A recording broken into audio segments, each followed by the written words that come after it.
Hello, everyone. My name is Leila. I'll be working on learning outcome, the first learning outcome. So, um, so we're talking about self-directed learning, which means the learner takes responsibility for their own learning.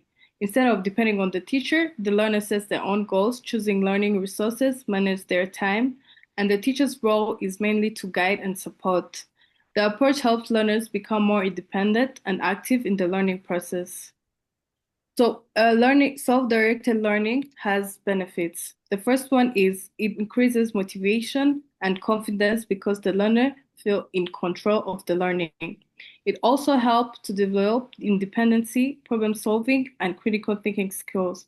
For example, a student can use online videos and articles to understand a difficult topic without waiting for the teacher. And this shows how self-directed learning supports lifelong learning. So to make I had two critical questions, and the first one is how does effective planning and time management support successful self-directed learning? And why is self-assessment important in improving self-directed learning skills? Thank you. I'll let the other one present. Thank you. So to answer your questions, I think effective planning helps you know exactly what you want to learn and helps you make the steps toward your achievements. Also, time management makes sure that you dedicate enough time and tasks to avoid rushing moments. And then your second question was, why is self-assessment important in improving self-directed learning skills? I think it's because you see what you have to learn and what you need to improve in your learning process. And secondly, it helps you check if learning strategies are working or need some adjustments. Yes, I hope the answer is understandable. Let me share now. Hi.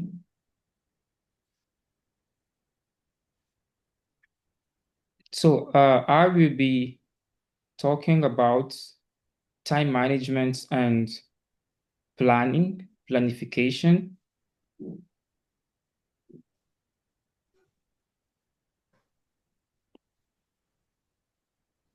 I hope you can see my slide.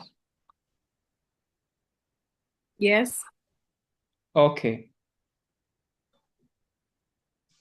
So let's talk about time management.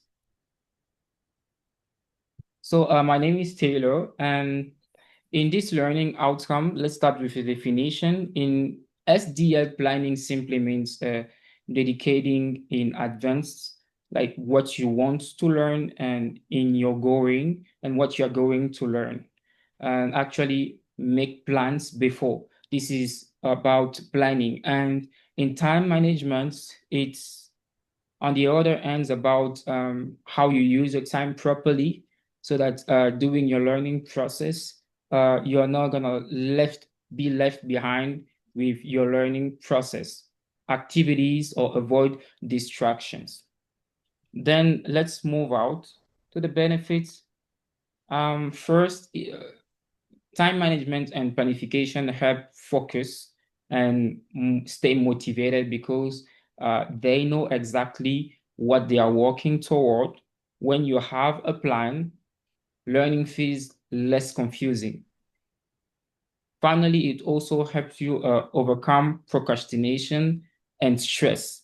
It's very effective when it comes to planification in terms of the effectiveness of your goals. Then let's talk about some techniques for a better planification and time management. So one effective technique is setting short and smart daily, uh, let's say, objective. So instead of focusing on only one big goals that you're gonna probably not achieve because it's too big, and then at the end of the day you're gonna feel lazy, it's better to target small daily objectives.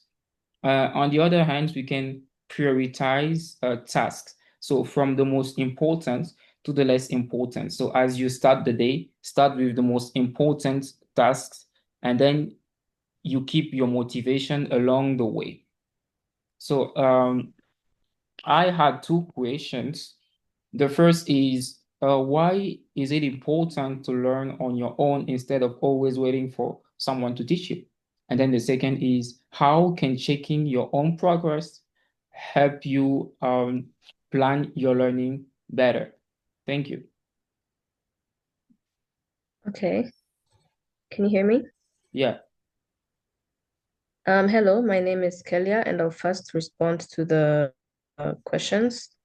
The first question was, why is it important to learn on your own instead of always waiting for someone else to teach you? Learning on your own actually makes you independent and proactive. You do not need to wait for opportunities, teachers, or even your employees to decide what you should learn. And this helps you grow faster, and it also helps you control your personal and professional development. The second question is, how can checking your own progress help you plan your learning better? Checking your own progress helps you see what you're doing right and what actually needs improvement.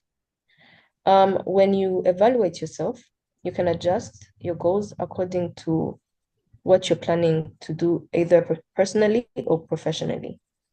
Next to the slides.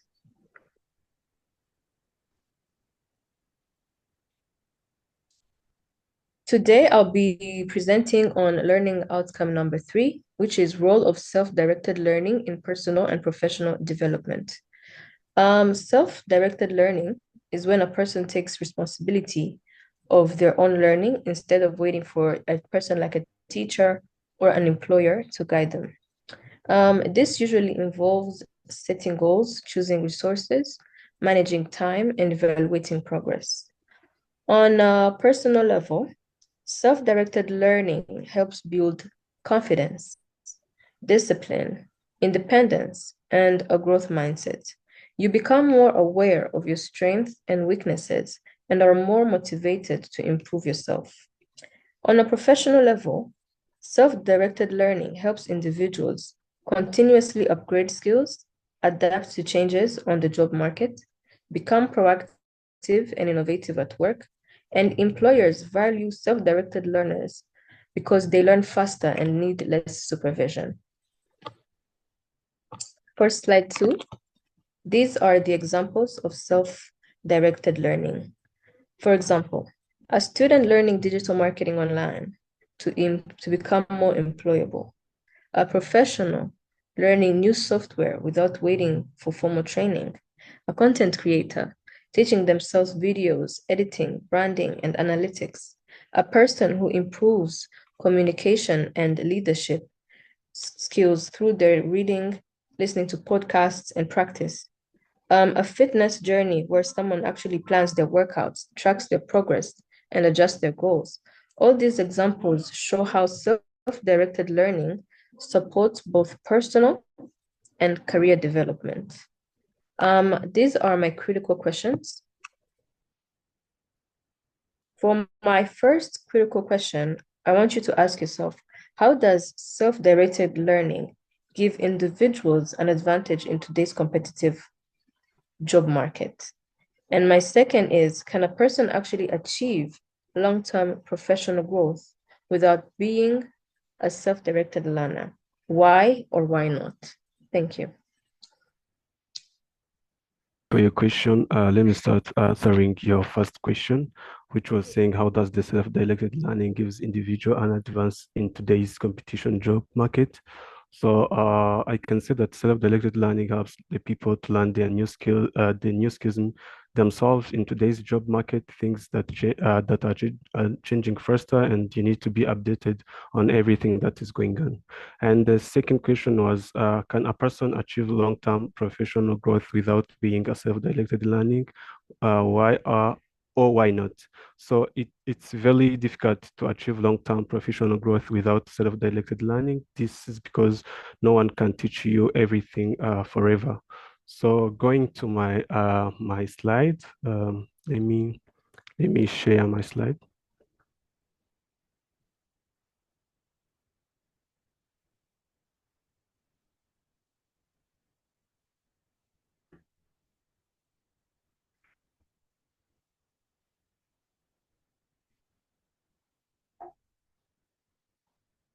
Hope you can see my slide. Okay. So I'm going to be talking about demonstrating and the impact of the self-assessment in self-directed learning. I can start by saying that self-directed learning is a learning approved when the learner takes responsibility for their own learning. Things means the learner decide what and what to learn, how to learn them, and when to learn them. So I can say that what is a self-assessment in self-directed learning? Self-assessment is the process where the learner reflect on and evaluate their own learning. It's asking questions such as what have I learned? Did I reach to the goal? What do I still need to reach to, I mean to improve? So I can say that why self-assessment is important in self-directed learning. One helps learner to track their progress. Like for example, you need to be like knowing how far you are, and also the second, it helps to improve the learning strategy, and the third, it helps building responsibility and independence. So a practical example, one is academic learning. So a student learn new subjects, and also they on their own set weekly goals. And the second example is professional development. A professional learning new skills such as communication or digital tools. So simple way of learning can a practical self-assessment. Self-assessment does not have to be complex. Learning can use a simple method such as reflecting on learning goals, writing short learning, using checklists, and also seeking feedback from reflection. So in a conclusion, I can say that self-assessment plays critical roles in self-directed learning, and also without self-assessment, self-directed learning become unclear. And also I have two questions to ask. How do you usually know if you are learning something new you are studying on your own? Second, what does one simple way you can check if your progress with running without a teacher? Thanks. Thank you, David. How I would answer your questions? Like the first one, you said, how do you usually know if you're really learning something when you study on your own? I would know that I'm really learning when I can explain the topic in my own words without looking at my notes. And if also I can use it in a real example, it means that I understand it, not just memorized it. The second one is, what is one simple way you can check your progress when learning without a teacher? One simple way is to test myself. For example, I ask myself questions, do some exercises, or try to teach the topic to someone else. If I can answer correctly, I would know that I'm making progress. Thank you.